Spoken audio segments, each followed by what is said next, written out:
क्योंकि मामला सब जुडिस है, न्यायालय के अधीन है और आज भी माननीय उच्चतम न्यायालय में इसको सुना जा रहा है, तो मैं बहुत विस्तार में और सारे कानूनी पहलुओं पर आज बात नहीं करूंगी क्योंकि वो आज उस पर चर्चा करना उचित नहीं है।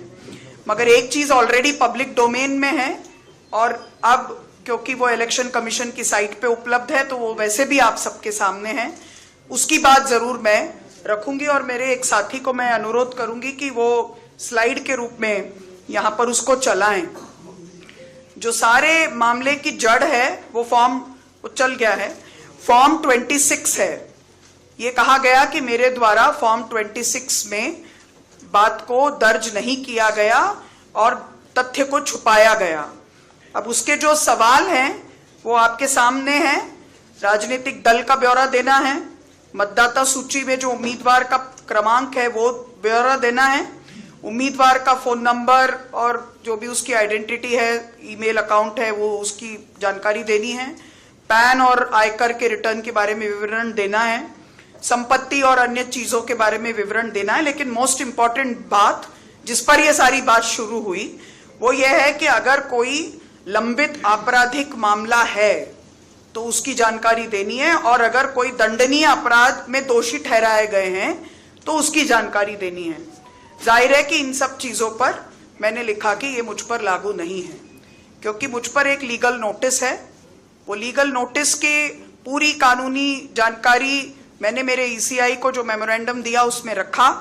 आज सुप्रीम कोर्ट में भी वो बात रखेंगे। मात्र एक लीगल नोटिस है जिसका अब तक अदालत ने संज्ञान तक नहीं लिया, कॉग्निसेंस तक नहीं लिया, वो मैटर है। तो अब इसको दर्ज करने के लिए कॉलम कहां था ये क्लैरिटी होनी चाहिए।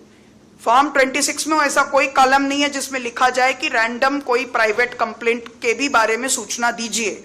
अगर वो ऐसा कोई कॉलम होता तो हम ये सूचना जरूर देते। इतना ही मैं अपनी ओर से कहूंगी क्योंकि ये दोनों ही मामले, लीगल नोटिस और आज जो सुप्रीम कोर्ट में सुनवाई है, वो ये सब मामले वहां आज सुने जाएंगे।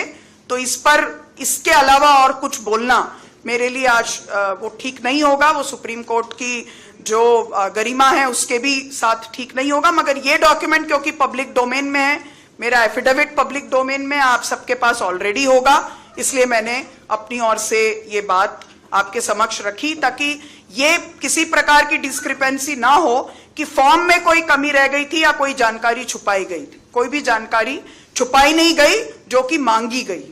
जो भी जानकारियां मांगी गई वो सारी जानकारियां फॉर्म 26 के तहत दी गई। मैं इतना ही अपनी ओर से कहूंगा।